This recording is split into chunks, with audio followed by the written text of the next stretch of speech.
Buenos días, les saluda Mayvi Rondón, coordinadora del aula virtual de Derecho Latinoamericano de CENLAE, espacio para la disertación jurídica latinoamericana sobre temas de interés para la región. Les damos la más cordial bienvenida al ciclo de conferencias sobre bienes públicos organizado por CENLAE con el apoyo tecnológico de Universitas Fundación para esta aula virtual de Derecho Latinoamericano CENLAE. Estamos transmitiendo en vivo a través del canal de YouTube de Universitas Fundación y utilizando la plataforma Zoom Meeting como aula virtual. Hoy continuamos nuestro ciclo de conferencias sobre bienes públicos con dos profesores invitados, el profesor Alberto Blanco Uribe de Venezuela y el profesor Julián Pimiento Echeverry de Colombia.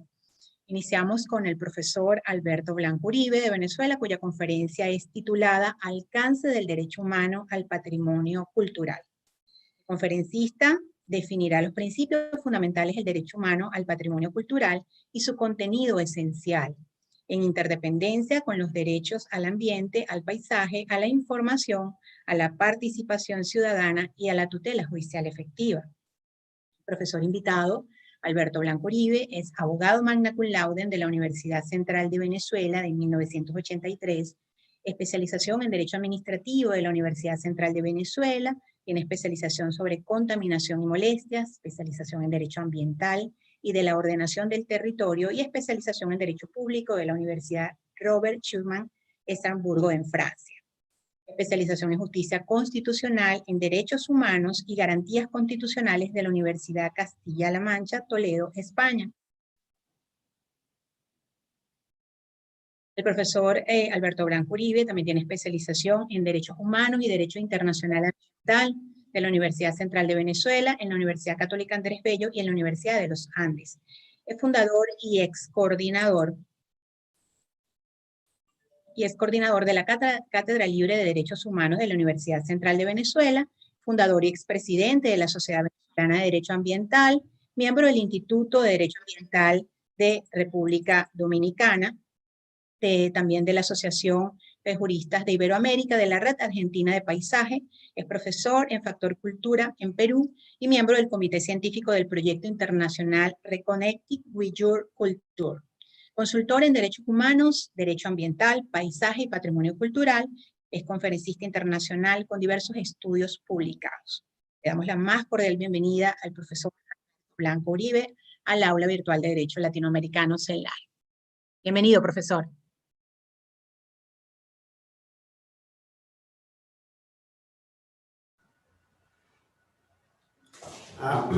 Buen día.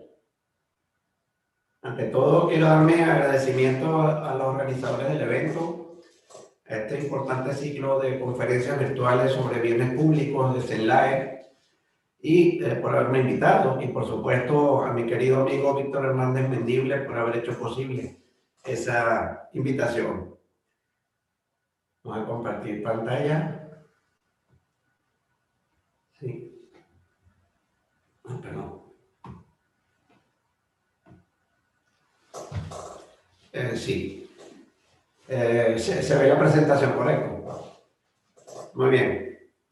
Nada mejor pues para hablar del patrimonio cultural, esta imagen en la cual me encuentro en la ciudad universitaria de Caracas, declarada Patrimonio Cultural Común de la Humanidad por la UNESCO en el año 2000.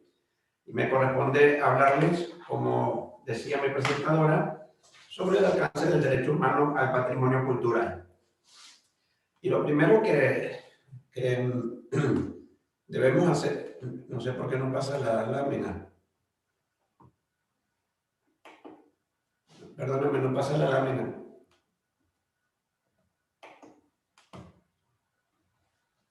Hay un problema. Ya, listo, perdón.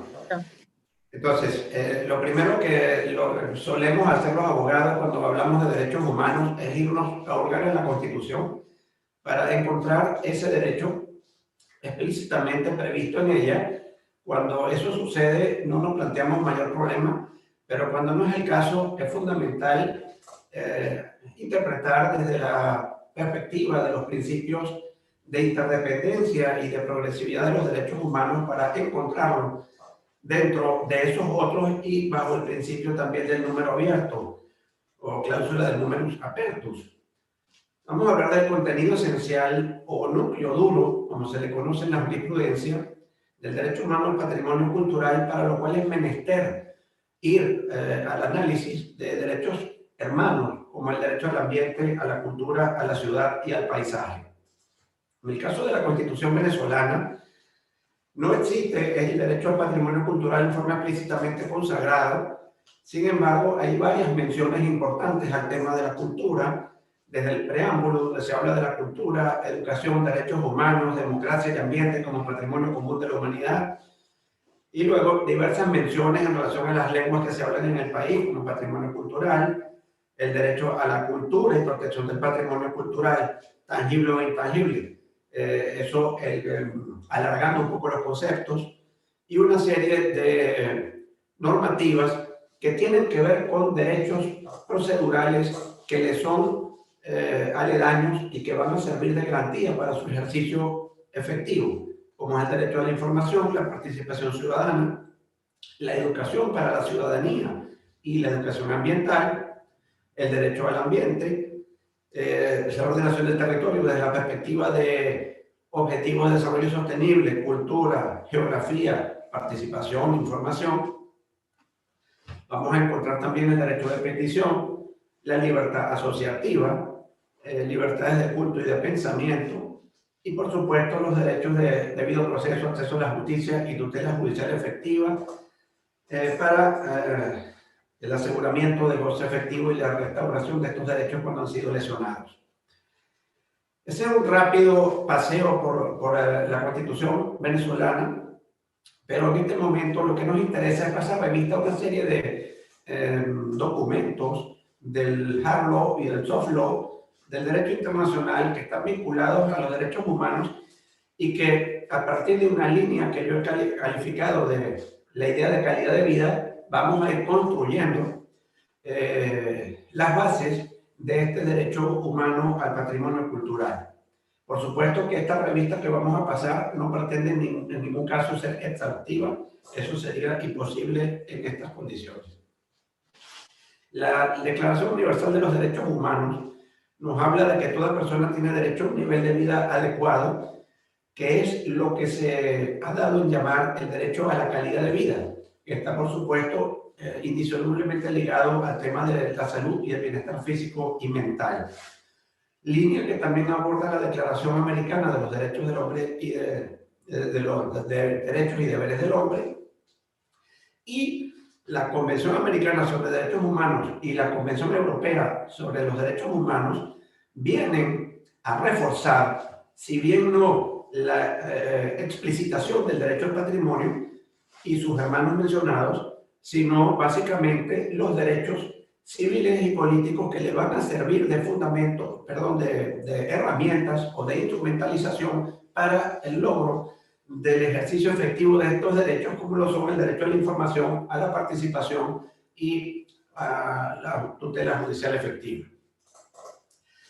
El Pacto Internacional de los Derechos Económicos, Sociales y Culturales, al cual se le agrega hoy en día la A de ambientales, también explota la idea de calidad de vida que nos parece fundamental a estos fines, reconociendo el derecho de toda persona a un nivel de vida adecuado y el principio de progresividad, una mejora continua de las condiciones de existencia.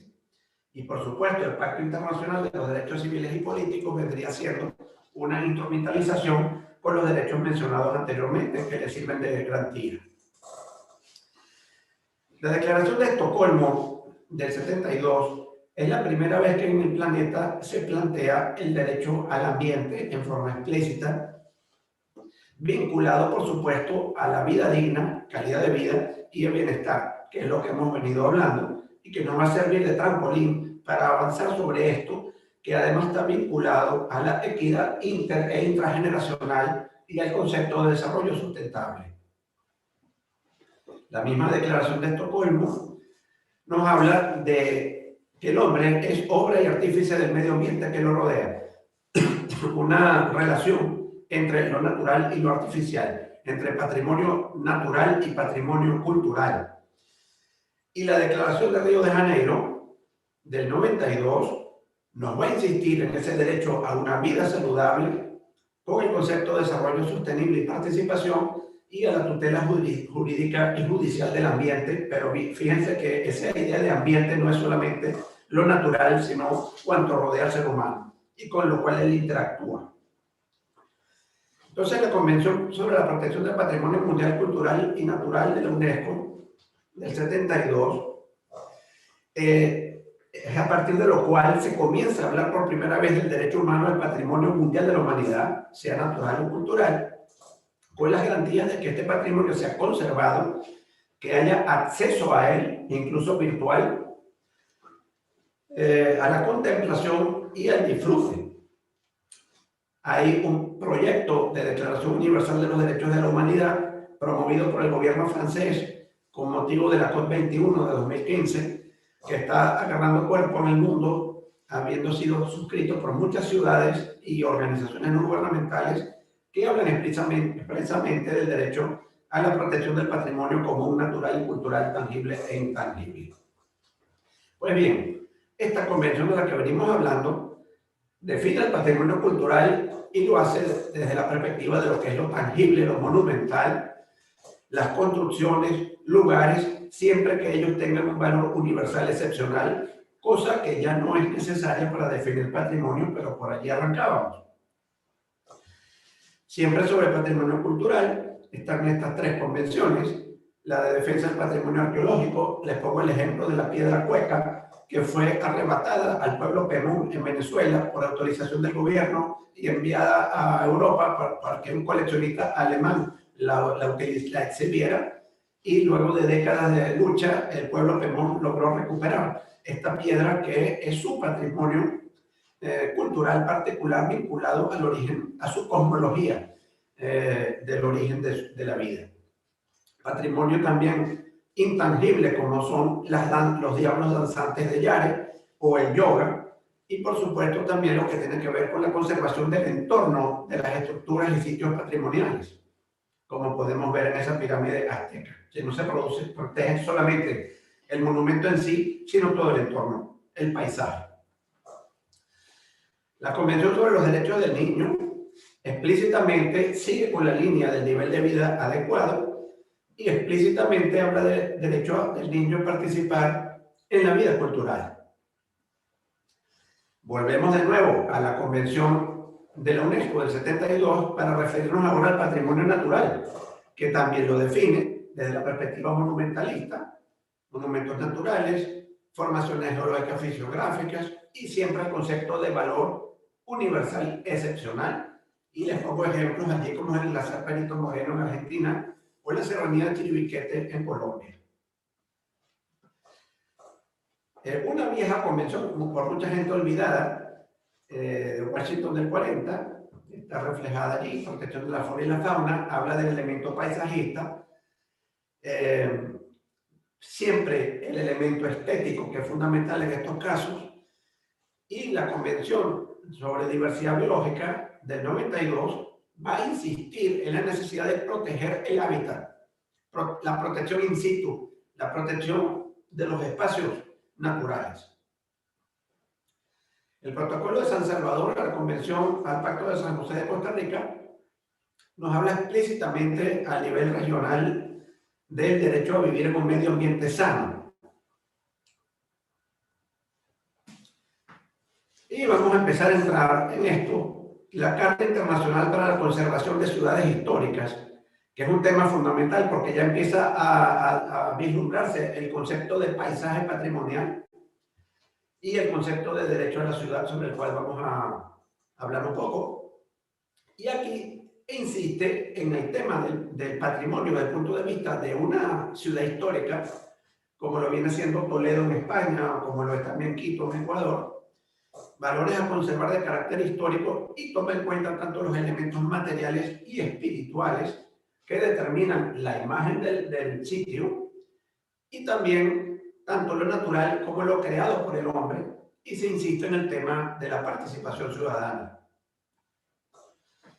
La Carta Mundial por el Derecho a la Ciudad de 2004 del Foro Social de las Américas es quizás la primera vez que se habla a este nivel del derecho a la ciudad, que es un tema que no es un derecho aislado, sino una sumatoria de derechos, dentro de lo cual se insiste en la necesidad de, desde la perspectiva política, del derecho a la democracia, del derecho a la participación en la toma de decisiones susceptibles de afectar el entorno urbano de la persona, una participación además de carácter vinculante, no una mera consulta pública o pública, la participación tanto en la toma de decisiones como en la ejecución y el control de la ejecución de las mismas, y todo vinculado a la herencia histórica y cultural.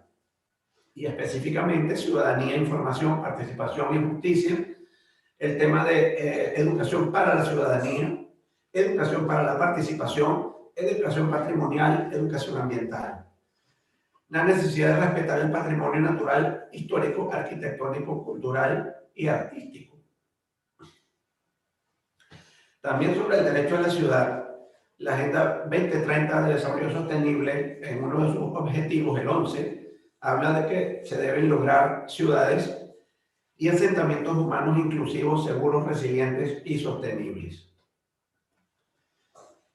La recomendación sobre el paisaje urbano histórico de la UNESCO, siempre sobre este tema de patrimonios, de paisajes patrimoniales, nos habla de la necesidad de proteger las zonas urbanas por sus atributos culturales y naturales, siempre una interrelación permanente. Se hablará posteriormente, nuestro amigo Pimiento, de patrimonio natural, patrimonio cultural, pero hay una idea según la cual el patrimonio como tal es una idea y por tanto cuando hablamos de patrimonio natural estamos hablando de algo cultural también. Pero bueno, y se insiste en el punto de las percepciones y las relaciones visuales. Es decir, el tema patrimonial es fundamental, lo afectivo, lo emotivo, las sensaciones que genera en la persona, la percepción de ese elemento que considera patrimonio y que se identifica entonces culturalmente con él. La Declaración de Florencia sobre el paisaje habla de la gente y el ambiente, de diversidad cultural, no escindir lo cultural de la persona ni lo natural de la persona, cataloga el paisaje como un bien común y habla explícitamente del derecho al paisaje como una necesidad. Insisto que el derecho al paisaje está directamente vinculado con el tema de los paisajes patrimoniales. Y promover programas participativos, fomentar el respeto de los derechos humanos. Aquí me voy a detener un momento en este elemento que se ha dado en llamar Jus Constitucionale Comune Latinoamericano o interamericanización del derecho.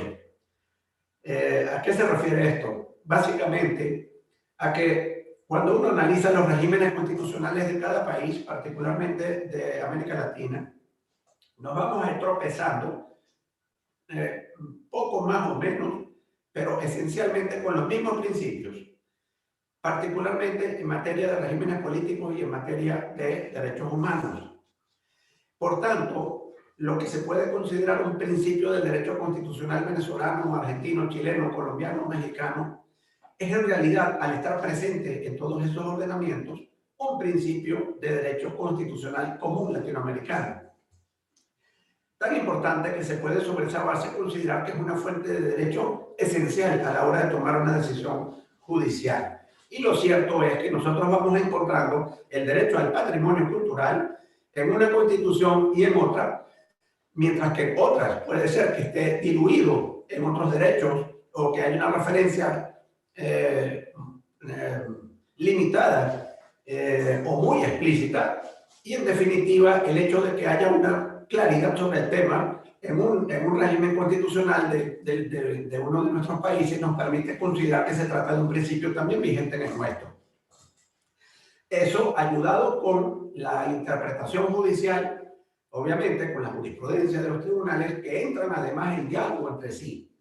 Hay un control de convencionalidad según el cual la Corte Interamericana de Derechos Humanos, que no se limita a los derechos que están explícitamente consagrados en la Convención, sino también en el Pacto de San José de Costa Rica, sino también que se ha extendido su control a otros derechos humanos directamente vinculados que son aplicables en los países suscriptores del Sistema Regional Interamericano de Protección de los Derechos Humanos, incluso de derechos que no están previstos en una convención o que están previstos en una convención universal o en una convención regional de otra zona como Europa, pero que se las reconoce como tales gracias a los constitucionales comunes. Y ese diálogo judicial que se plantea entre las altas cortes de justicia, los tribunales constitucionales, los tribunales supremos, a la hora de citarse recíprocamente, como dice tal tribunal, como dice tal otro, o como dice la Corte Interamericana, y se va generando una jurisprudencia que va construyendo jus constitucionales comunes fundamentales en materia de derechos humanos, específicamente aquí en el tema del derecho al patrimonio cultural. Por tanto, yo me confieso en una vía pragmática en la cual, si bien es cierto que me encantaría encontrar una norma que diga todos tenemos derecho a la protección del patrimonio cultural o al patrimonio cultural y ello significa tal y tal cosa, 1, 2, 3, 4 y 5. Lo cierto es que si eso no es el caso, para tristeza de los exégetas, lo que importa es la protección de ese derecho y el goce efectivo por parte de las comunidades a través de la argumentación o la interpretación que se consiga a tales fines gracias a la progresividad y a la interdependencia de los derechos humanos y a los constitucionales comunes. Entonces, ¿qué es patrimonio cultural? ¿Cómo protegerlo sin saber lo que es? Entonces, todas las manifestaciones de la cultura, todas, podríamos citar música, letras, escultura, arquitectura, paremos, filosofía, lenguas, todos, y los valores de identidad de los pueblos, tanto tangibles como intangibles, en interacción con la naturaleza y que nos vienen del pasado, que los disfrutamos en el presente y que los debemos transmitir a las generaciones futuras. Y ya descartamos el tema de la monumentalidad y la excepcionalidad, lo cual siempre está presente porque hay elementos monumentales y excepcionales sin duda que es menester proteger, pero el patrimonio va mucho más lejos que eso. Va al idioma, va por ejemplo, en Colombia al ajiaco, es decir, al patrimonio culinario, cultural culinario, y así. Entonces hay una interrelación entre lo que es el territorio, ese asiento donde todo está, el ojo, es decir, el ser perceptor, que es la persona y la sociedad, en la comunidad, minorías incluso, y por supuesto el corazón, es decir, el sentimiento que deriva de esa percepción y la necesidad o la consecuencia de sentirse identificado a ello. Está lo antrópico, está lo natural, lo valorativo es crucial, la percepción que la persona tenga sobre su sentir. Y por supuesto esto es una idea, es decir, lo que quiero decir es que el patrimonio cultural viene siendo una idea. Entonces es un bien jurídico tutelado, es un nuevo valor de la sociedad. Paulo Magdalena diría que el valor jurídico de un bien no hay que confundirlo con el valor patrimonial, que deberíamos decir mejor aquí, económico, porque lo que interesa como valor jurídico es el interés que tenga una persona o una comunidad que reclama sobre ese bien, su protección, su disfrute, su goce, su creación, su difusión y la consecuencial tutela jurídica que le debe dar el ordenamiento jurídico.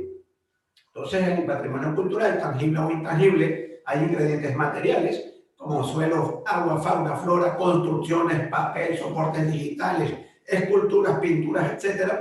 Pero es un bien inmaterial, como lo son las obras del espíritu. Es decir, no confundamos al libro con la obra literaria. Es un bien común, es un res comunis omnium que requiere de medidas de policía administrativa y de tutela judicial de los intereses individuales, difusos y colectivos presentes en el caso.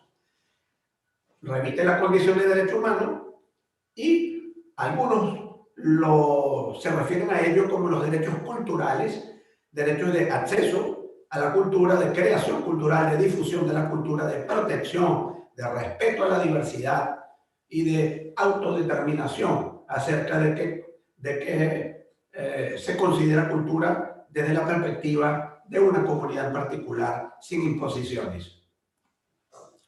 Los ejes transversales y el contenido esencial del derecho humano al patrimonio cultural vamos a citar estas dos convenciones, una para Europa, otra para América Latina, el convenio de Aarhus o el acuerdo de Escazú sobre información, acceso a la información, participación ciudadana y acceso a la justicia en temas ambientales, es fundamental para la tutela del patrimonio cultural. Entender que yo tengo derecho a informarme, saber qué es patrimonio, saber qué se considera y por qué es patrimonio, saber qué se pretende hacer como actividad que pudiera vulnerar ese patrimonio, qué puedo hacer yo para protegerlo, de qué forma puedo yo intervenir, cómo puedo yo participar en un programa de conservación y, por supuesto, si todo esto se viola, qué mecanismos de acceso a la justicia dispongo para ponerle costo a esa situación. La ciudad universitaria de Caracas, un ejemplo, declarada Patrimonio Común de la Humanidad Cultural por la UNESCO en el año 2000, es, por ser un complejo paisajista con elementos ambientales, microclimas, zonas verdes, jardín botánico, patrimoniales, arquitecturales, esculturales, artísticos, urbanísticos, etc., que favorecen el estudio y la reflexión, el esparcimiento y la recreación, promoviendo un turismo sustentable, en definitiva, calidad de vida.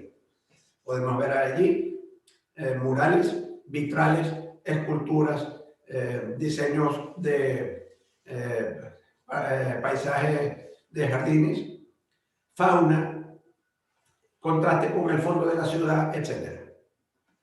En conclusión, el patrimonio cultural, como bien público jurídicamente tutelado, requiere políticas públicas de educación para la ciudadanía y de información, consulta pública y participación ciudadana vinculante y acciones judiciales de las personas y grupos potencialmente afectados en su calidad de vida. Ello conduce a la protección integral y aseguramiento del goce efectivo de los derechos humanos al ambiente, a la ciudad, al paisaje, a la cultura y especialmente al patrimonio cultural, acorde a los principios de progresividad e interdependencia y en provecho de las presentes y futuras generaciones. Muy agradecido y siempre a la orden a través de mi correo electrónico y mis redes sociales. Muchas gracias.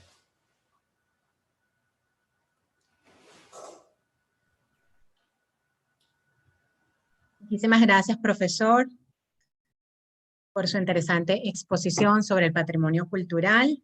Vamos a recordarles a nuestros participantes que esta conferencia será colgada en nuestro canal YouTube, tanto en el de Universitas Fundación como el de Zenlai, para que todos puedan revisarla, los que ingresaron tardíamente o para quienes la quieran compartir. También les recordamos que la sección de preguntas y respuestas será después de la segunda conferencia con el profesor Julián Andrés Pimiento Echeverry de Colombia. La sección de preguntas y respuestas para los que se encuentran observándonos desde YouTube en la sección comentarios. Y para los que se encuentran en el aula virtual de Zoom, lo pueden hacer sus preguntas por escrito en el chat. Vamos con el siguiente ponente, es el profesor Julián Pimiento, que nos va a hablar desde Colombia. El profesor Julián Pimiento, ya le vamos a comentar su perfil. Es de la Universidad Externado de Colombia.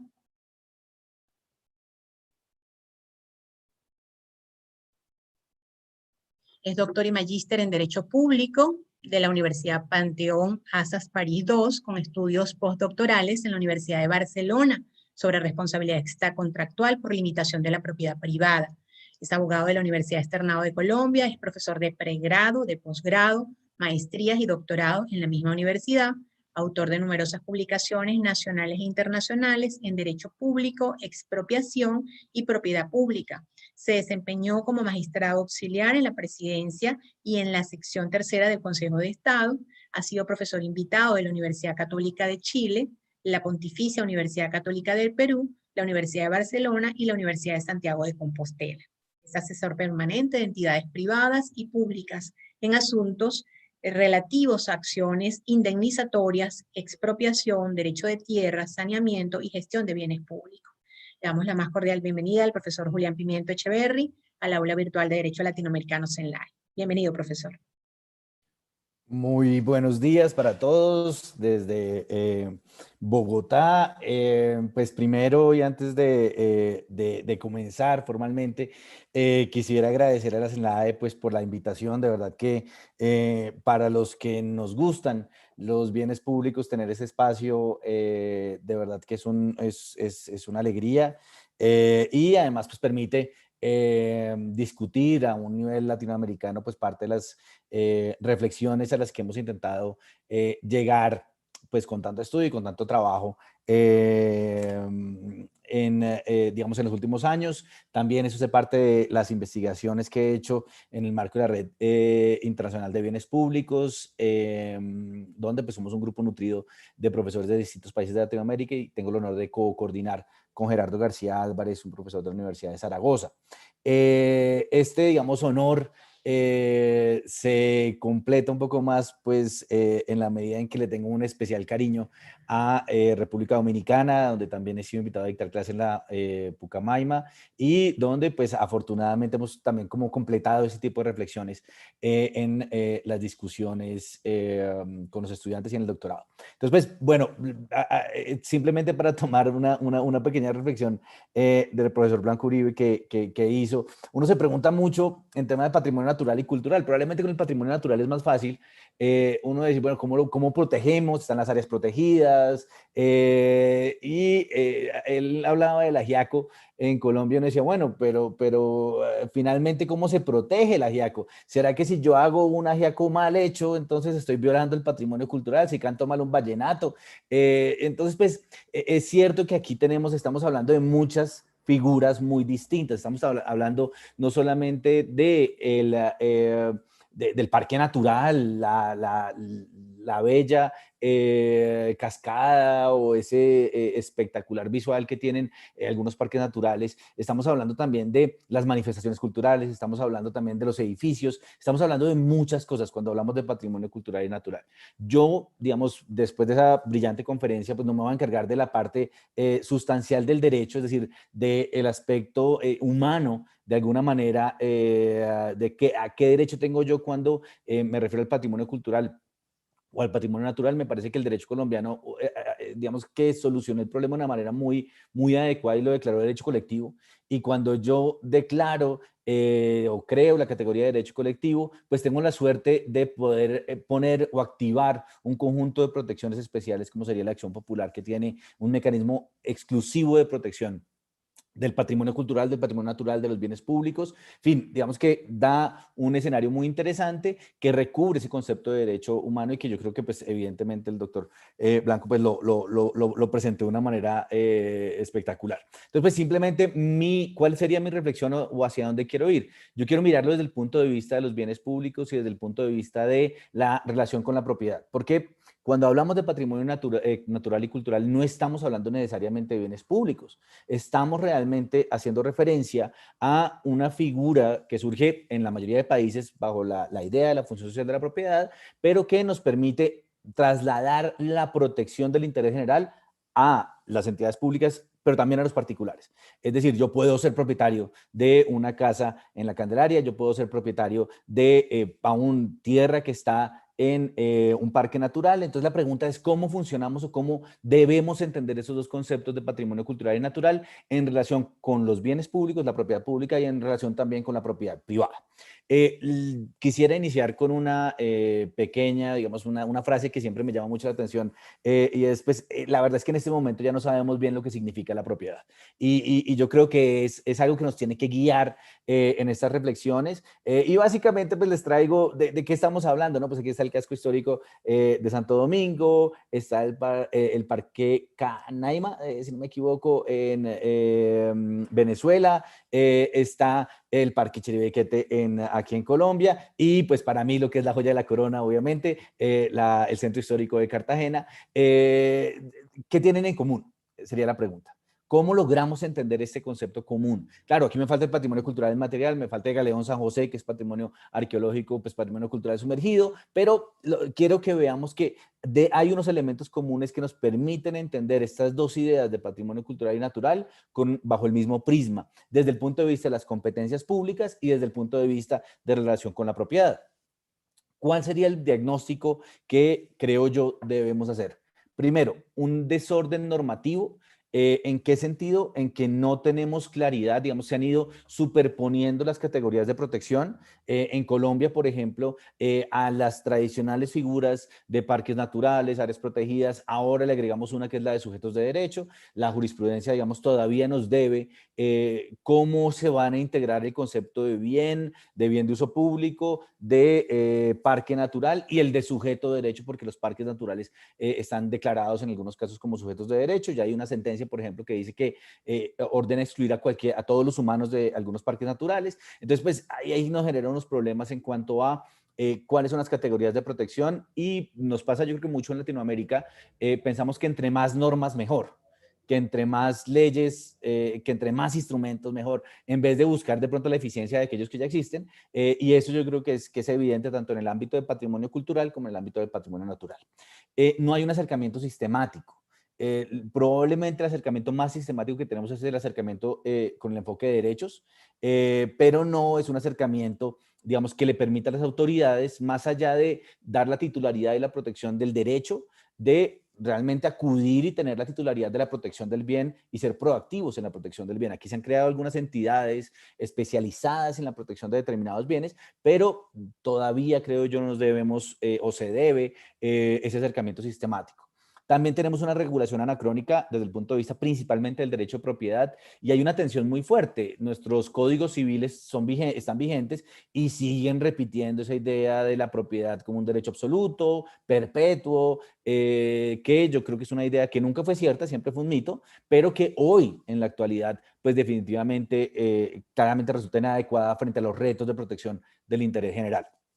Un desinterés por parte de la doctrina, digamos que como estamos construyendo el derecho al medio ambiente o, el derecho ambiental como una categoría propia y el derecho cultural como una categoría propia, probablemente todavía no estamos en esa discusión de encontrar puntos comunes, que yo creo que sí, pues se requiere, digamos que eso aplica para el patrimonio cultural más que para el patrimonio natural. El patrimonio cultural de pronto ha sido más una figura estudiada por los sociólogos, por los arqueólogos y poco por los abogados. Apenas, por ejemplo, ICOMOS, que es el organismo más importante en este tema, está empezando a hablar de un enfoque basado en derechos, es decir, de reconocer más allá del carácter monumental, digamos, se reconocía la idea de paisaje cultural, pero de reconocer que aquí hay un tema jurídico muy importante. Hay un elemento además de la banalización de la propiedad. La propiedad ya no es lo que nosotros pensábamos que era, y evidentemente hay que reconocer las transformaciones del derecho para poder entender este punto. Y un sistema dualista, ¿no? Propiedad pública, propiedad privada, dentro del sistema de la propiedad pública, dominio público, dominio privado, bienes de uso público, bienes fiscales para el caso colombiano, que no dan cuenta de la realidad. Digamos que esa tradicional idea de lo inalienable, inembargable, imprescriptible, cuando hablamos de patrimonio natural y hablamos de patrimonio cultural, claramente se queda corta frente a los mecanismos de protección. Y básicamente un poco la pregunta es, esto aplica para la propiedad pública y para la propiedad privada. Si ustedes quisieran pensar, por ejemplo, cuáles son los intereses que recaen sobre el casco histórico de Santo Domingo o sobre Cartagena o sobre determinado predio rural, un parque natural, por ejemplo. Y vamos a ver que hay afectaciones de tipo urbanístico, temas de servicios públicos e infraestructura, por ejemplo, el tema de infraestructura de hidrocarburos, eléctrica, tan importante en los países europeos, que pues claramente son mecanismos de presión contra la protección ambiental y la protección cultural. La infraestructura vial, por ejemplo, siempre está en tensión con el medio ambiente, y uno podría decir que las grandes obras de infraestructura que hicieron hace 50 años hoy ya no se podrían hacer. La tensión del desarrollo económico y la sobreexplotación del territorio, los intereses ambientales, que son intereses, stakeholders que tienen un interés concreto en el territorio, parques naturales, SINAP. En Colombia tenemos además restitución de tierras, tenemos además víctimas y pues economía informal derivada de los cultivos de droga. E intereses culturales que se reflejan no solamente en la parte rural, sino también en la parte, urbana, sino también en la parte rural, y el tema de seguridad y defensa nacional. Entonces vamos a estar en constante conflicto. Lo que tenemos claro es que el territorio es un lugar donde hay conflicto de intereses generales, Y esto es muy importante. Ya no estamos hablando de protección del medio ambiente o contra, por ejemplo, minería. No estamos hablando solamente de comillas buenos contra comillas malos. Estamos realmente hablando de muchos usos que todos pueden identificarse con intereses generales. Y el ordenamiento jurídico tiene que encontrar la manera de arbitrar esa relación en el territorio y de solucionar esa relación en el territorio. Creo yo que el concepto de patrimonio cultural y de patrimonio natural, más otros conceptos que también pueden integrar estas definiciones, estos intereses, nos pueden dar una respuesta adecuada. ¿Cómo creo yo que funciona el sistema? Y esto lo he intentado definir a partir de un test de determinación del régimen jurídico de los bienes. Entonces, la pregunta sería, ¿cómo identifico yo el régimen jurídico de cualquier bien? De cualquiera. ¿Qué es lo que necesito saber para poder identificar el régimen jurídico aplicable? Y yo creo que funciona en 3 niveles.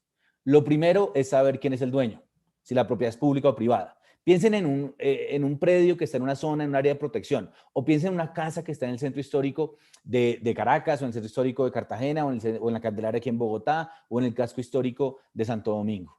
¿Cómo sé yo cuál es el régimen jurídico de esa casa? Pues lo primero es saber quién es el dueño, porque si el dueño es el Estado, se ponen en marcha o se activan un conjunto de protecciones especiales, dominio público, dominio privado, si el bien es inalienable, inembargable, imprescriptible, en fin. Pero también puede ser de propiedad privada. Y si es de propiedad privada, se aplicará el régimen propio de o correspondiente a la propiedad privada. Lo segundo es determinar el régimen jurídico del bien. Si el bien es mueble, inmueble, corporal, incorporal, si está sujeto a registro, si no está sujeto a registro, en fin.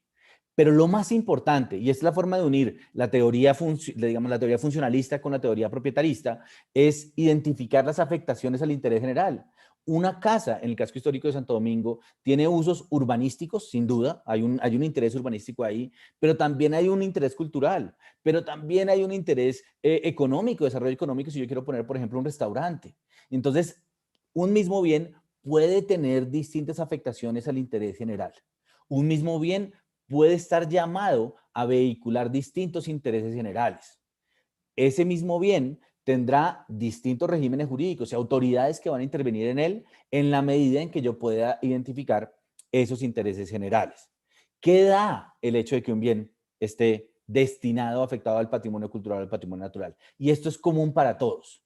Primero, en la mayoría de los casos se requiere una declaratoria. La declaratoria es lo que activa de manera singularizada la protección al medio ambiente. Que yo diga que determinado predio público o privado está en una zona de reserva, está en un área protegida o que es un bien de interés cultural. Y esto es común. Claro, la declaratoria cambia en cada caso. Tendrá, digamos, distintos elementos técnicos, pero en todos los casos se requiere una declaratoria, que es la que singulariza la obligación de protección.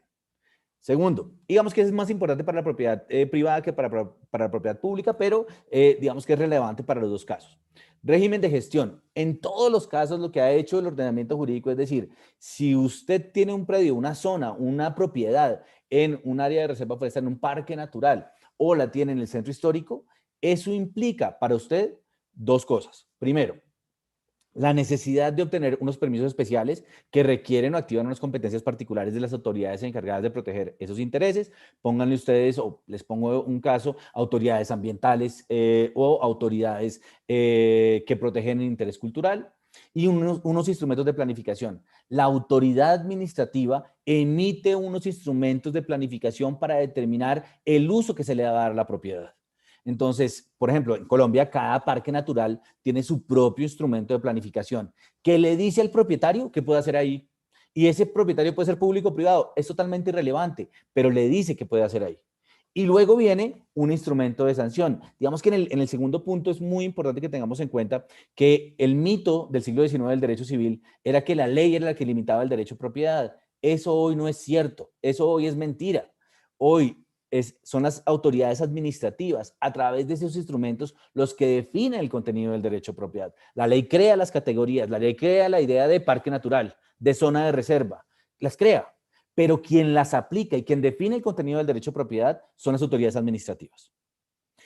Importante, el otro mito, el particular puede hacer todo lo que no esté prohibido por la ley. En la propiedad inmobiliaria, en todo caso, Y por razón de este concepto de función social de la propiedad aplicado a patrimonio cultural y natural, el propietario solamente podrá hacer lo que la ley le permita. Solo puede hacer lo que el ordenamiento, lo que el instrumento de planificación le permita. ¿Y qué pasa si no cumplo? ¿Y qué pasa si no lo hago? Se pone en marcha efectiva un régimen sancionatorio especial que para el caso, por ejemplo, del patrimonio cultural puede llegar hasta reconstrucción del bien. Hay unas multas muy fuertes y muy importantes. En temas ambientales puede llegar aún a constituir sanción penal según el tipo de afectación que yo haga. En todos los casos, para patrimonio cultural, tenemos esos tres elementos en el régimen jurídico. Es decir, no importa si el bien es público o privado, lo que hace el Estado es trasladar la carga de protección al ciudadano, la carga de protección del interés general al ciudadano. Claro, el problema ¿cuál es? Que esto no es suficiente. No es suficiente con la visión tradicional de la regulación de la propiedad. Y entonces, ¿qué es lo que se propone tanto para patrimonio natural como para patrimonio cultural? Y en lo que yo estoy de acuerdo con el profesor es que este no es un asunto solamente monumental, no es un asunto de proteger la visual o el paisaje, es un asunto humano también. Entonces, el problema siempre va a ser ese equilibrio entre los intereses que confluyen en el territorio. ¿Por qué? Porque yo puedo tener la mejor de las normas, pero si desde un punto de vista financiero es más razonable tumbar la casa, que es patrimonio cultural, la casa se va a caer. Puede que no se caiga de frente, puede que no se caiga con un bulldozer a mediodía, se caerá en la mitad de la noche, se caerá con ácido en las paredes. ¿Por qué? Pues porque es importante entender esos intereses que confluyen en el territorio. Es importante entender que también hay digamos, hay unas razones por las cuales el patrimonio cultural y el patrimonio natural no se protege. Eso nos lleva a que tenemos que, al menos desde el punto de vista del patrimonio cultural, pero yo creo que también el patrimonio ambiental, tenemos que proteger algo más allá que los edificios y los espacios. La pregunta aquí interesante, o digamos, ese acercamiento estrictamente monumental. Claro, la UNESCO sí tiene esa idea, pero eso no se encuentra en las normas locales. La pregunta es, claro, es muy bonito proteger las casas, pero ¿cómo hacemos para que esa ciudad no se convierta en una ciudad Disneylandia o en un cascarón vacío, donde llega la noche, se cierra todo y deja de existir y no hay vida?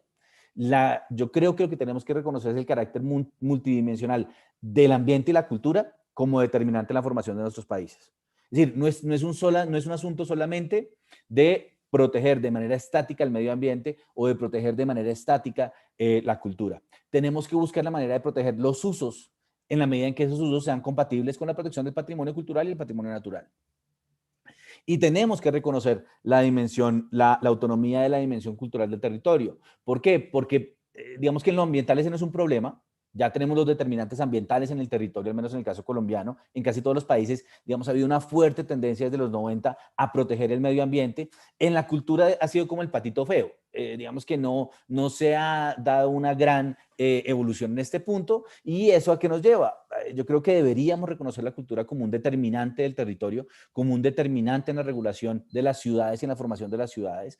Y esto nos lleva a dos puntos: evitar la extracción, entre comillas, evitar el urbanismo extractivo, y eso es muy importante para las ciudades latinoamericanas, donde apenas una ciudad empieza a tener algún tipo de vigor en temas de turismo, pues lo que vienen son los constructores de hacer torres de 30 pisos. En Colombia tenemos un caso dramático, que es el caso Acuarela, donde realmente pues hay un riesgo de perder el carácter de patrimonio cultural para Cartagena.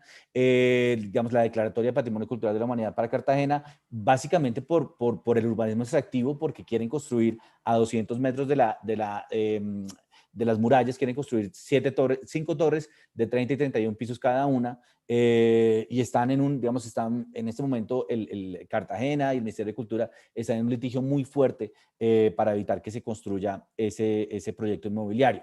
Y entonces también evitar la sobreexplotación del territorio, pero identificar los usos. Buena parte de nuestros problemas en Colombia tienen que ver con no saber qué hay en el territorio. La informalidad también es parte de esta idea de que, digamos que la propiedad o el derecho no se aplica de una manera uniforme en todos los territorios de nuestros países, lo que hace que se haga necesario hacer un perfil socioeconómico de quienes viven en el territorio, tanto en las ciudades como en la parte rural.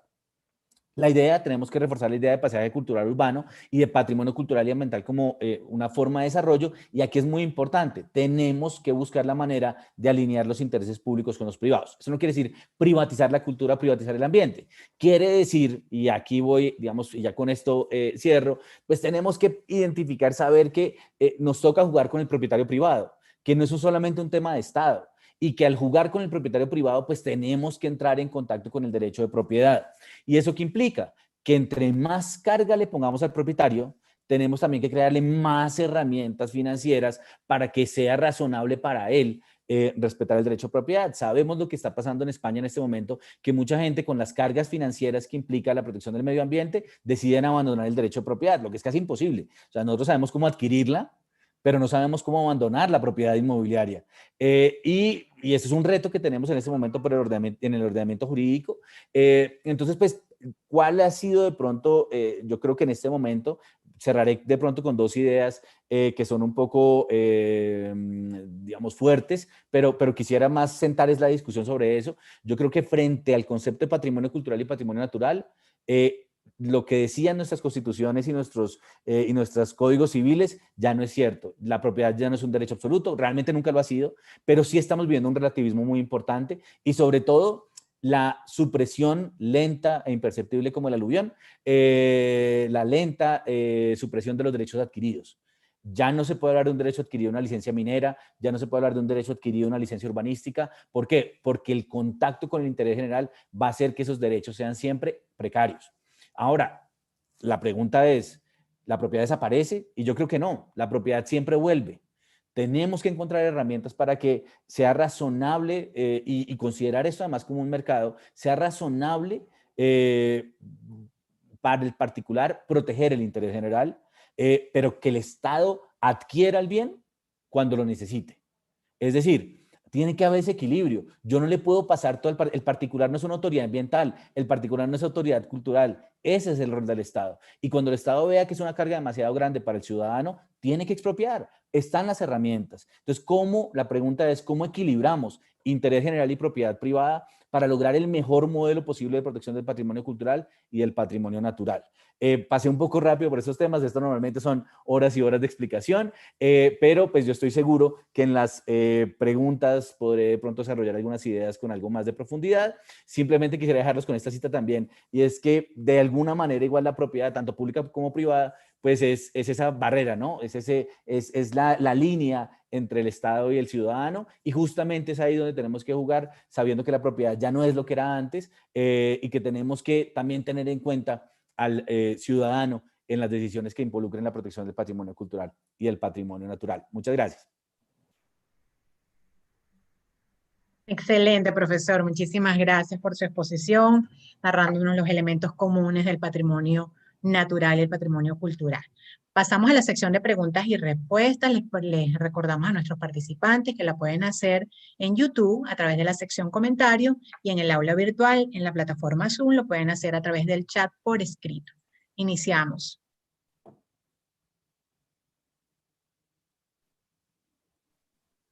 Gabriela López desde YouTube, saludos desde Barquisimeto. Tengo una pregunta para el profesor Alberto. ¿Qué define lo que es patrimonio cultural?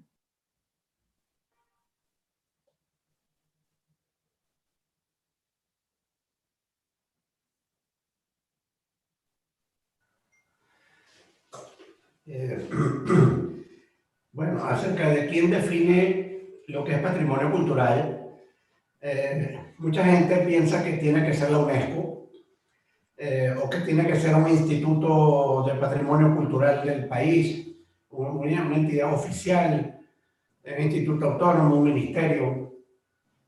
Es verdad que la UNESCO define lo que es patrimonio cultural de la humanidad cuando está el elemento de monumentalidad y de excepcionalidad de por medio, y por supuesto eso invita a un procedimiento que suele ser bastante largo y que hace intervenir una cantidad de especialistas, incluso no solo del propio país donde está el elemento patrimonial respectivo. Y un poco parecido a nivel nacional con institutos. Sin embargo, hay que tomar en cuenta que quien define en realidad lo que es patrimonio es la ciudadanía, es la persona quien define lo que es patrimonio, es la comunidad. Cuando yo que he hecho varios estudios en el exterior y he coincidido con mexicanos, por ejemplo, los mexicanos siempre viajan con tequila y con picante, cosa que forma parte de su patrimonio cultural. Y no tiene que venir la UNESCO ni el Instituto Mexicano de Patrimonio a decir que eso es patrimonio. Él lo sabe, él lo siente, él lo vive. Y si le privaran de ello por algún motivo, se sentiría realmente afectado en lo que es su aproximación a sus valores culturales.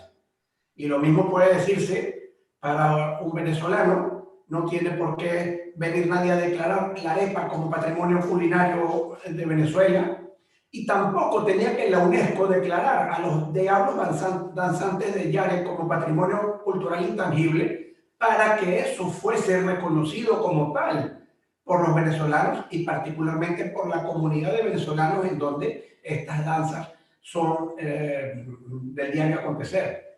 Entonces, básicamente, esta pregunta, por cierto, me la hizo un niño en un evento que hicimos sobre patrimonio para niños para Argentina, y un niño preguntó, ¿y quién define qué es patrimonio?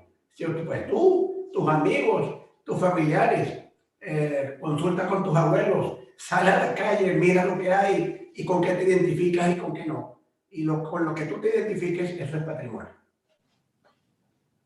Gracias, profesor. Héctor Eduardo Alias Rivas desde YouTube, saludos de Santo Domingo, República Dominicana. Leila Vázquez, buenos días, excelente el tema a desarrollar en esta conferencia, muchas gracias por esta oportunidad. También desde YouTube, Santiago García, ¿cómo entra cada país para que le declaren patrimonio de la humanidad?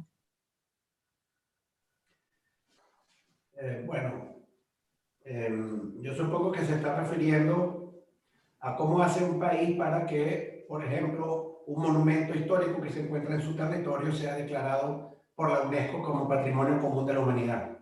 Me imagino que ese es el sentido de la pregunta. Bajo esa línea, entonces, tiene que haber en este país un interés particular en esa declaratoria y tiene que hacerse unos estudios que demuestren cuál es el contenido patrimonial y el valor cultural que ese elemento tiene, siempre respetando los criterios UNESCO de monumentalidad y excepcionalidad, y hacer una petición, lo cual implica un procedimiento, como decía antes, un poco largo, que hace intervenir a expertos, no solamente los expertos que fundamentaron la petición, sino expertos autónomos o independientes de otros países a quienes la UNESCO les pide también opinión al respecto. Y siempre que se reúnan esos dos requisitos, es decir, que se trata realmente de una muestra, digámoslo de una forma distinta, si hubiesen pirámides de Keops en todo el planeta, sería un patrimonio, sin duda, pero la UNESCO no los habría declarado patrimonio común de la humanidad, porque si bien habría monumentalidad, faltaría la excepcionalidad y viceversa. Entonces, ese sería más o menos el procedimiento de una forma muy breve. Bien días, buenos días desde Bogotá. Mayvi, yo quisiera simplemente agregar un puntico ahí a lo que dice el profesor Alberto.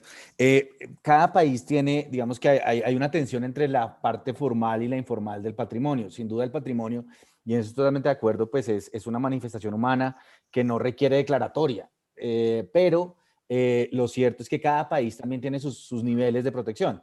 Entonces, a nivel interno de cada país hay unas autoridades que por lo general, según el tipo de temas, o declaran y los incluyen en listas especiales de protección. Digamos que lo que hace la declaratoria es poner en marcha o activar un régimen de protección. Entonces, hay que mirar principalmente cómo primero cada país lo hace y luego, digamos, no es de manera alternativa o subsidiaria, sino también mirar si cumplen las condiciones para que sea patrimonio cultural de la humanidad y se integre en la lista de la UNESCO. También teniendo en cuenta que son distintos los niveles de patrimonio cultural. Es decir, está el material, el inmaterial, y dentro del cultural, dentro del material están el mueble, digamos el mueble, el inmueble, y dentro del inmueble está el arqueológico. O sea, es decir, son muchos niveles de protección, y cómo entra en cada país, pues dependerá mucho de aspectos que son tanto jurídicos como, digamos, de la identificación de los requisitos del bien, mueble o inmueble, o de la manifestación cultural, como de aspectos aún políticos. Muchos países quieren que declaren ciertos bienes como patrimonio cultural. Por ejemplo, ahorita está más de moda la declaratoria de patrimonio cultural inmaterial. Eso es, digamos, como lo que ahorita estamos buscando en la mayoría de países, y se vende como algo muy importante para efectos principalmente turísticos, ¿no? Entonces el Carnaval de Barranquilla, los bailes, y eso implica además desde el punto de vista de las ciudades, pues protegerlo y tener la declaratoria, pues ya lo ponen en el mapa un poco del turismo cultural, que cada vez tiene mucha relevancia. Ahí es importante tener en cuenta pues el equilibrio, ¿no? Y no volver casi que esas manifestaciones casi probablemente artificiales por la presión turística. Yo creo que ahí hay una tensión muy fuerte que valdría la pena también como ponerle mucho cuidado. Gracias, profesor. Patricia Domínguez de la Sala pregunta: ¿qué pueden hacer los países para salvaguardar el patrimonio cultural inmaterial?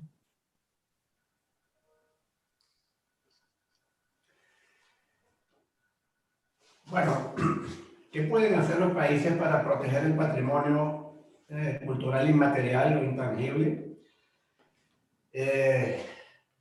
Bueno, yo creo que esa es una pregunta que ameritaría diversos enfoques para la respuesta, porque algunos pudieran pensar que lo mejor es que no se ocuparan del tema los países, porque si el patrimonio inmaterial o intangible existe y proviene de tradiciones, en algunos casos milenarias, como es el yoga en la India, justamente porque el Estado ha estado al margen. Es decir, porque es la comunidad la que lo ha celebrado, lo que lo ha vivido, la que lo ha enriquecido y la que lo ha transmitido a las siguientes generaciones. Ahora bien, partiendo de la idea de que el personaje central para la definición y la protección del patrimonio inmaterial es la persona, es la comunidad, eso no quiere decir que el Estado no tenga una responsabilidad al respecto. Pero esa responsabilidad que tiene el Estado es porque el Estado, vale decir, el poder público, no debe olvidarse que él es fundamentalmente una herramienta del pueblo que lo colocó allí a través del proceso electoral, del cual depende una administración pública que debe ser básicamente servicial de la persona y que no tiene unos intereses propios separados de lo que es la comunidad que representa. Bajo esa línea, entonces, lo mejor que puede hacer un Estado, visto como el gobierno, el poder político, la administración pública, para proteger el patrimonio, es hacerse reflejo de lo que es la voluntad de las comunidades al respecto. Porque hemos visto en países donde existen minorías que los gobiernos consideran peligrosas, por decirlo de esa forma, entre comillas, o en todo caso indeseables, que más bien actúan de forma tal de borrarlos, borrar todas sus manifestaciones, por ejemplo, en los medios de comunicación social y así sucesivamente. Entonces, yo diría que el tema, por supuesto, tiene muchas aristas que tomar en cuenta, pero básicamente es la persona común a través de su participación, a través de la difusión y la creación cultural, vía comunidad y empujando, digámoslo así, a la autoridad pública a que sea una herramienta de protección de esas manifestaciones culturales. ¿Quería agregar algo el profesor Pimiento? Sí, hay dos tensiones. Yo creo que a mí me parece que la UNESCO, al menos en lo que tiene que ver con el patrimonio cultural material, en relación con el inmaterial, digamos que hay unos puntos muy importantes. Hagámosle caso a la UNESCO: centros históricos, usos residenciales, garanticemos que los usos tradicionales se mantengan, demos incentivos económicos para que no haya gentrificación, ese tipo de cosas. Y un elemento muy interesante con el patrimonio cultural inmaterial, con la comida, por ejemplo. La mayoría de normas de sanitarias en tema de producción de alimentos anulan y destruyen el patrimonio cultural inmaterial. Eso pasó en Francia con el queso. Obligaban a que la leche estuviera pasteurizada y la forma tradicional de creación del queso, además unos quesos maravillosos, pues iba en contra de esas obligaciones sanitarias. Entonces, yo sí creo que puede haber unos mecanismos, crear excepciones en las normas para promover el patrimonio cultural inmaterial, excepciones a las normas que tienen que ver con algunos desarrollos científicos, económicos, para garantizar ese patrimonio cultural. Y yo sí creo, por ejemplo, en el caso colombiano es muy problemático, muy difícil, porque no hay normas para proteger el patrimonio cultural inmaterial. De nuevo, yo espero de verdad que no me sancionen. Yo canto horrible, que cante mal un vallenato, pero hay que protegerlo como manifestación cultural. Entonces, pero sí es importante. Yo creo que haya un esfuerzo decidido de las autoridades locales y nacionales para protegerlo a través de incentivos, no solamente de sanciones, sino de incentivos económicos para su promoción y protección, y de todas culturas enteras que viven de esas manifestaciones culturales. Gracias, profesor. Saludamos al profesor Oscar Riqueses, que está conectado desde YouTube, y para el profesor Blanco Uribe nos hace una pregunta. ¿Podría invocarse el derecho a la ciudad para corregir la infracción de las variables urbanas de construcción? Mi pregunta se refiere a la misión vivienda. Bueno, muy agradecido, querido amigo Oscar Riqueses, un gran amigo de verdad, y colega porque ambos fuimos profesores de la misma sección en distintas materias en la universidad. Bueno, por supuesto que sí.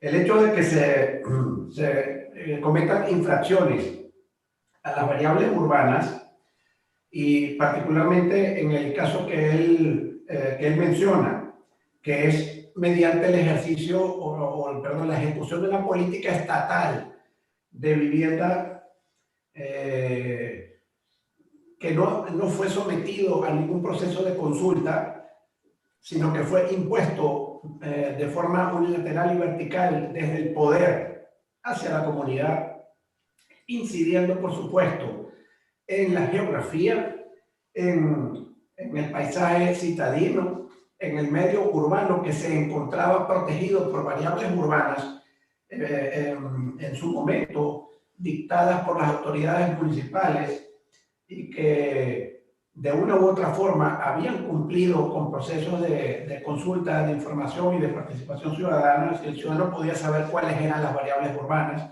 de una respectiva zona y, por supuesto, podía depender de ese conocimiento que él tenía, de esa información que él tenía, invertir su capital para comprar allí o alquilar allí un espacio donde vivir, y que por una política inconsulta y violatoria de la ley del gobierno se irrumpe cometiendo infracción en contra o violando esas variables urbanas. Indudablemente viola el derecho a la ciudad y lo viola a diversos títulos. Lo viola en primer lugar por irrespeto del derecho a la información, por irrespeto del derecho a la participación ciudadana, normas específicas de la Constitución que consagran el derecho a participar, las normas sobre participación y de información que explícitamente en la Ley Orgánica de Ordenación Urbanística y la legislación municipal de carácter urbanístico también, que implica claramente una violación del derecho a la ciudad, que no es simplemente eso que he dicho hasta ahora, porque el derecho a la ciudad involucra también el principio democrático que va de por medio, particularmente en una democracia que se define participativa y no meramente representativa, y que aun cuando fuese representativa, eso es lo que se le olvida a muchos gobiernos en América Latina, que son representantes, no son jefes, no son caciques, no son dueños de los países, sino representantes, y que por tanto tienen que consultar al representado. ¿qué te parece esto? ¿Esto es lo que tú quieres? Esta política que estoy planteando aquí es la que en tu concepto va de suyo con la ciudad que tú quieres como comunidad. Y por supuesto con el tema de calidad de vida. Sin duda que esa política violentó la calidad de vida en Venezuela, en las ciudades donde se llevó a cabo, donde se ejecutó ese programa, violentaron el derecho a la calidad de vida porque sin duda hubo afectación de los servicios públicos, hubo afectación en el elemento paisajista, hubo ocupación de zonas que se entendían inconstructibles por razones ambientales, por ejemplo, quebradas, cursos de agua en zonas que deberían haberse mantenido verdes también, violentando entonces el microclima citadino, aumento de la temperatura, pérdida de áreas verdes en la ciudad y así sucesivamente. O sea, sin duda que se puede invocar el derecho a la ciudad en contra de programas de ese tipo. Ahora bien, para no extenderme mucho más, quiero decir lo siguiente.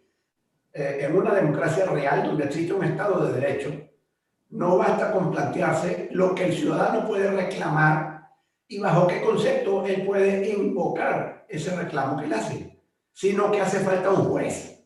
Si no hay un juez, si no hay poder judicial, si no hay un poder judicial que quiere decir un juez independiente e imparcial, si no hay un juez que tiene carrera judicial, si lo que hay son comisarios políticos autocatalogados de jueces, designados con violación de todos los mecanismos legales y constitucionales, como es el caso de Venezuela, entonces uno puede invocar, pero no va a encontrar aquello que Eduardo Couture llamó, el famoso procesalista uruguayo, el juez paraguas. Es decir, no importa que el poder sea arbitrario, porque para eso tenemos al juez que va a proteger al ciudadano frente a eso.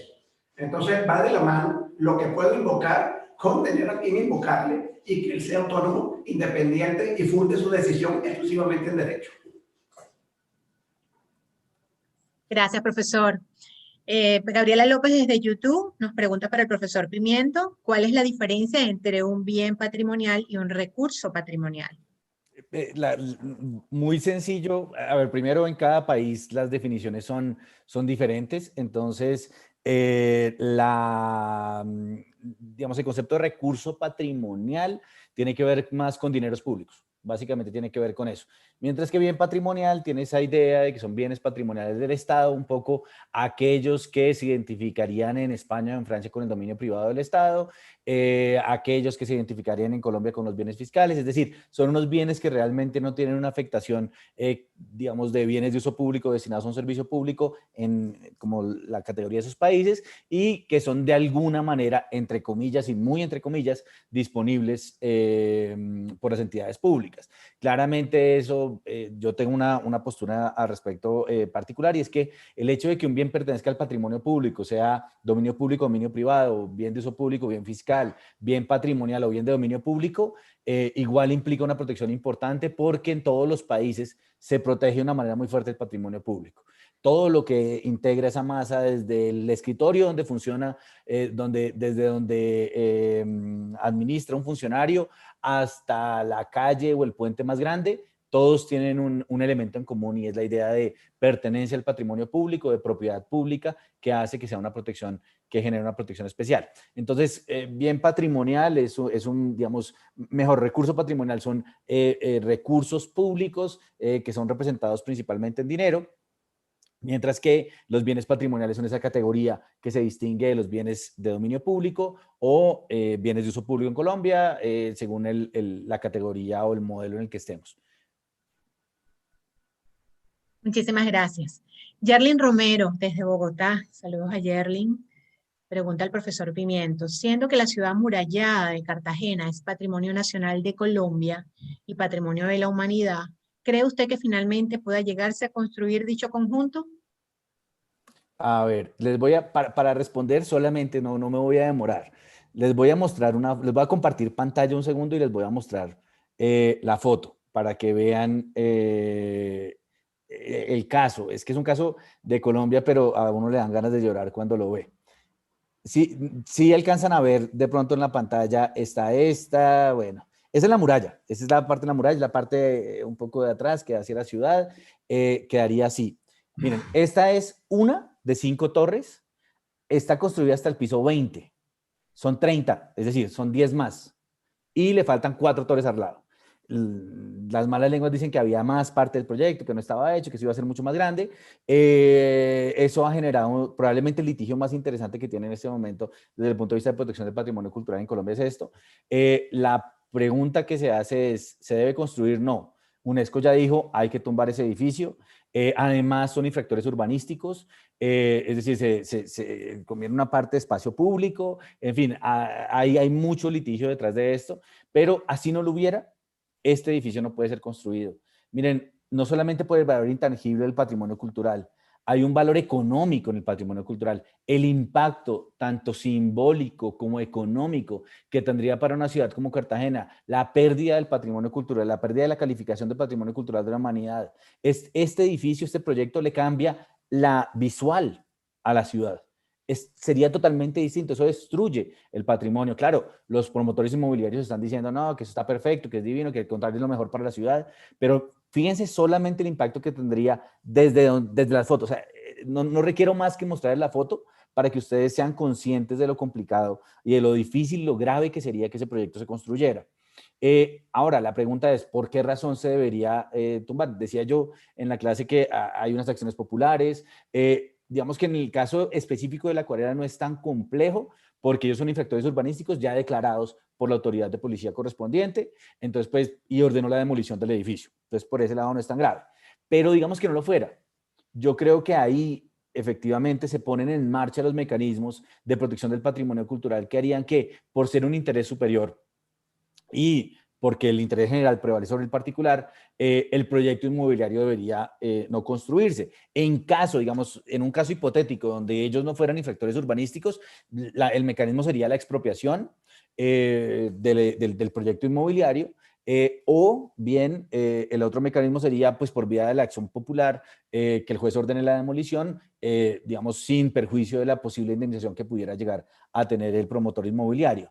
Pero en Colombia, y ya está declarado por la Corte Constitucional, las licencias no otorgan derechos adquiridos. Son derechos revocables cuando justamente entran en conflicto con el interés general. Pensemos también el caso, creo que fue el Hotel Hilton, si no me equivoco, en Cusco. Creo que fue en Cusco, si no me equivoco, donde construyeron y básicamente tumbaron un poco, destruyeron uno de los caminos para poder hacer claro, se ordenó tumbar, no se ha tumbado todavía. En el caso Acuarela, la orden de demolición está en el 2018 y hay una presión muy fuerte económica de política para que no se tumbe, pero pues definitivamente aquí yo creo que no hay ponderación alguna, no hay debate. En Colombia decimos Coca-Cola mata café y la Coca-Cola pues es el patrimonio cultural que definitivamente tiene que prevalecer sobre todo lo demás. Digamos, los cantos de sirena, el desarrollo económico, no pueden llevarnos a olvidar que hay un valor inherente a la protección del patrimonio cultural y que esa protección del patrimonio cultural y del patrimonio natural debe, digamos, se proyecta sobre varias generaciones. Pero además que no es un valor estrictamente simbólico, sino que es un valor económico. ¿Cuánto recibe Cartagena por la buena protección, adecuada protección del patrimonio cultural? Una casa en el centro histórico de Cartagena puede valer $5 millones. ¿Por qué? Porque es patrimonio cultural, porque no van a tener al lado un edificio que se va a tumbar. Es decir, hay un valor económico también en la protección y yo creo que tenemos que ser conscientes para justamente llevar esto al debate donde se está teniendo y es el debate de la tensión entre desarrollo, digamos, la supuesta tensión entre desarrollo económico y protección del interés general, que es un debate en apariencia, es una falsa, dicotomía. Aquí no hay oposición, la protección del medio ambiente es económicamente viable, la protección del patrimonio cultural es económicamente viable. Esa es como la premisa de la que yo parto. Preguntan desde YouTube. Dígame, Creo que es blanco, sí. Sí, quisiera agregar algo sobre ese tema que no me es ajeno, no por vecino, sino porque es patrimonio de la humanidad. Pero yo quería decir lo siguiente. Este es un gran proyecto, obviamente, una torre, le faltan 3 torres. Esto ha tenido que tomar mucho tiempo en ser proyectado, en ser preparado, presentado a las autoridades. Y obviamente eso no habría sido sometido a un proceso de consulta y de participación ciudadana. Eso habría violado el derecho a la ciudad, obviamente. El tema del patrimonio no es solamente el monumento en sí, sino como lo veíamos antes, y también lo refirió el profesor Pimiento, está el tema del entorno, está el tema del paisaje patrimonial, está el tema del impacto en lo que es todo el espacio de la ciudad, del proyecto en sí, y cómo incidiría en la minimización o prácticamente desaparición de lo que en algún momento se consideró patrimonio común de la humanidad. Ahora bien, el punto en el cual quiero insistir es que, desgraciadamente, una consulta pública, incluso con carácter vinculante, no bastaría, dadas las circunstancias a las cuales me voy a referir, para ponerle fin a una actividad como esa, susceptible de perjudicar gravemente un patrimonio cultural. Y lo digo por lo siguiente.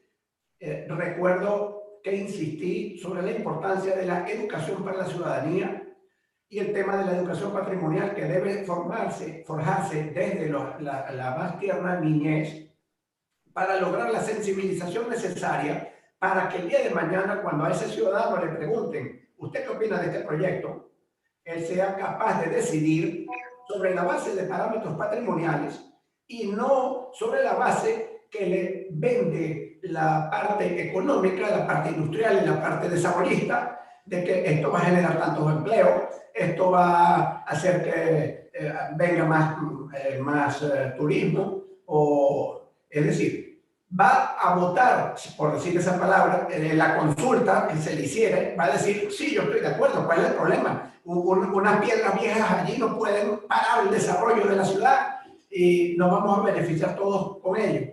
Entonces es importantísimo aprovechar este ejemplo para citar que, si bien dudo que haya habido una efectiva consulta, aunque la hubiese habido, si eso no va a ciudadanos, es decir, a personas que desde niños están sensibilizados y entienden la importancia del patrimonio para su calidad de vida, van a terminar votando que sí, y los desarrollistas van a estar felices de que cumplieran.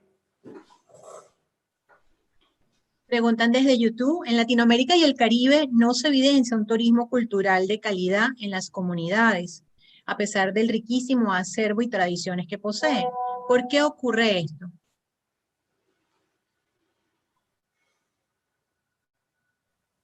El profesor Pimiento. Bueno, no, yo creo que sí. A ver, primero, digamos que hay que poner en balanza varias cuestiones.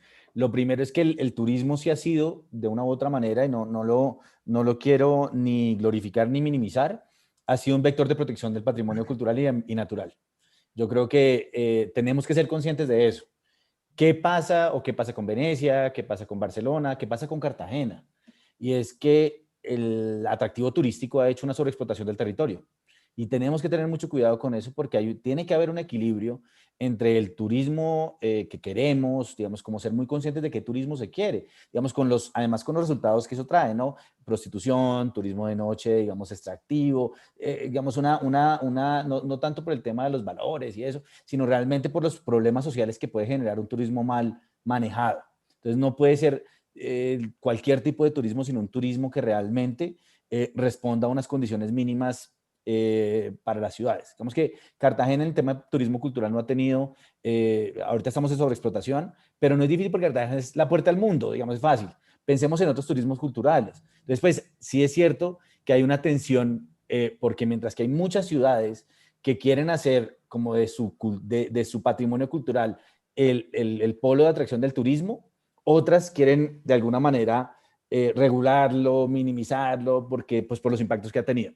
Entonces yo creo que sí, tiene que haber un acercamiento casuístico, tiene que haber una protección, digamos, una promoción decidida por el Estado, y yo creo que integrar elementos. Nosotros somos muy buenos creando entidades públicas, una que hace turismo y otra que hace cultura y otra que hace vivienda. ¿por qué no pensar en herramientas? En el caso colombiano sería el instrumento de planificación, el Plan Especial de Manejo y Protección, que miren todas las dimensiones de la cultura o miren todas las dimensiones del medio ambiente, que se promueva el turismo donde se puede y donde no vaya a generar un peligro para el tipo de vida que se está desarrollando, y que se creen incentivos y herramientas para promover el turismo, donde se debe tener turismo por ese lado, digamos que turismo cultural o ambiental, y donde ya hay una sobreexplotación, que se garantice que se va a minimizar y que se creen mecanismos de limitación. Yo no creo que eso se solucione con leyes genéricas. Yo creo que hay que analizar cada caso concreto, y debe haber un interés decidido de las ciudades por generar un adecuado desarrollo, digamos, del patrimonio cultural como, digamos, como un instrumento de desarrollo económico, de generación de calidad de vida, de protección, pero sin perder nunca de vista que aquí lo importante es proteger el patrimonio. O sea, que la cultura, que el turismo solamente es bueno si es compatible con la protección del patrimonio cultural, y que la directiva primordial tiene que ser proteger el patrimonio cultural o natural. Aquí un debate muy interesante cuando el acuerdo de paz en su momento liberó muchos territorios y ya se podía ir a buenas partes del país. Inmediatamente el ministro de Comercio dijo: vamos a poner un hotel en todos los parques naturales. Pero es que hay parques naturales donde la existencia humana es grave, es peligrosa, daña todo. Esos tienen que estar cerrados, allá no puede ir nadie. Entonces no hagamos turismo donde no debemos hacer turismo, y busquemos promoverlo donde el turismo es razonable y genera ingresos y calidad de vida. Yo creo que, y esto solamente se va a lograr en una solución de caso por caso, con buenas herramientas creadas por el ordenamiento jurídico. Eso es como mi impresión. Así es. Gracias, profesor.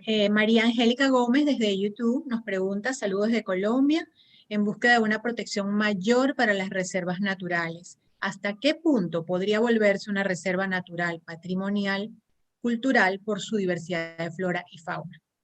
¿Hasta qué punto podría volverse una reserva natural, patrimonial, cultural por su diversidad de flora y fauna?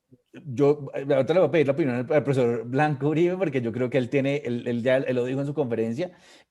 Chiribiquete es lo que llama la Capilla Sixtina, le llaman así, y tiene unas, digamos, desde el punto de vista del patrimonio cultural, es un sitio extraordinario, excepcional para la historia de la humanidad, no solamente para Colombia, sino para la historia de la humanidad y particularmente para América Latina. Y debe haber muchos más, lo que pasa es que no hemos podido llegar a ellos.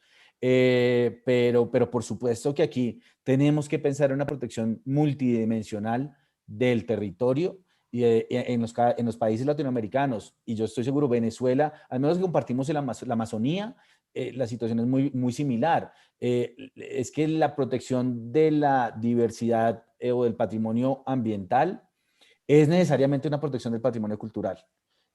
Pero, ¿qué es lo que pasa? Tampoco podemos caer en el mito de que todas las comunidades protegen el medio ambiente. Digamos, como que de ese mito un poco romántico. Realmente hay que crear instrumentos adecuados, dialógicos, para poder construir el territorio de abajo hacia arriba mejor, con mecanismos de gestión del territorio, pero sabiendo que la mejor protección, digamos que al proteger el medio ambiente, estoy protegiendo el patrimonio cultural también. Y yo creo que es a eso lo que se refería, sin ponerle palabras en la boca, espero, el profesor Alberto, y donde pues creo que esta pregunta también pues va más hacia lo que él venía desarrollando en su conferencia. Sí, totalmente de acuerdo con el profesor Pimiento. Solamente quería decir una vez más, hundiéndome en las perspectivas pragmáticas, que hay países que presentan dentro de su mapa una cantidad, un porcentaje altísimo de zonas protegidas bajo diversos criterios, que muchas veces desgraciadamente es lo que yo llamo protección de papel, porque cuando uno va a los sitios supuestamente protegidos, los consigue abandonados y en un estado realmente deplorable. Ahora bien, aquí estamos hablando de la idea de superponer figuras de protección. Existen muchos lugares en el mundo donde hay figuras superpuestas de protección. Por ejemplo, un área es declarada parque nacional por un país. Incluso puede ser transfronteriza, puede ser un área que entre dos países hay un acuerdo internacional para declararlo parque nacional. Simultáneamente en ese espacio UNESCO decide declarar todo el espacio o parte de él como patrimonio natural y común de la humanidad. Después resulta que la UNESCO también, a través del programa El Hombre y la Biosfera, decide declarar también esa zona como reserva de biosfera. Al mismo tiempo, esta es una zona Ramsar de humedales de protección de interés internacional, recibe protección también por ese lado. Pudiéramos decir también que hay reservas de fauna, que hay una zona forestal de importancia, y total que en ese espacio tenemos 5, 6, 7 figuras de protección. La pregunta mía sería, ¿eso redunda en una mejor protección?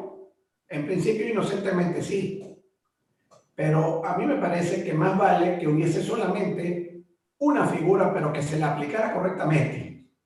Y de esa forma, todo lo que de ese espacio devenga sea natural, propiamente, sea cultural natural, porque en nuestros espacios, por ejemplo, de la Amazonia y de la Orinoquia, divorciar lo cultural de lo natural es tremendamente difícil, porque si esos espacios todavía existen es gracias a los pueblos indígenas. Entonces, ganaríamos todos. Es decir, más que decir, este espacio tiene 7 figuras de protección encima, pero vamos allá y qué dolor, o este espacio tiene una figura de protección, pero bien cumplida. Muchísimas gracias, profesores, por sus respuestas a todas las inquietudes de nuestros participantes. Gracias a los participantes por sus preguntas y comentarios activamente. Un mensaje final de cada uno de los profesores ya para despedirnos. Iniciamos con el profesor Alberto Uribe. Bueno, ante todo, reiterar mi agradecimiento por haber sido invitado a participar en este ciclo de videoconferencias sobre bienes públicos. También agradecer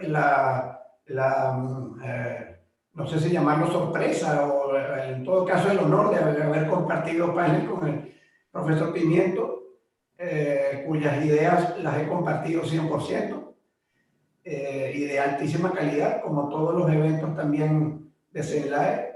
Ponerme, por supuesto, a la disposición, siempre en mis áreas de interés, de investigativo y académico. Agradecer nuevamente al profesor Mendible, Víctor Hernández Mendible, y por supuesto desearle a CENLAE que continúe con esa encomiable labor de difusión académica de alta calidad en estos temas de derecho. Gracias. A usted, profesor, muchas gracias. Profesor Julián.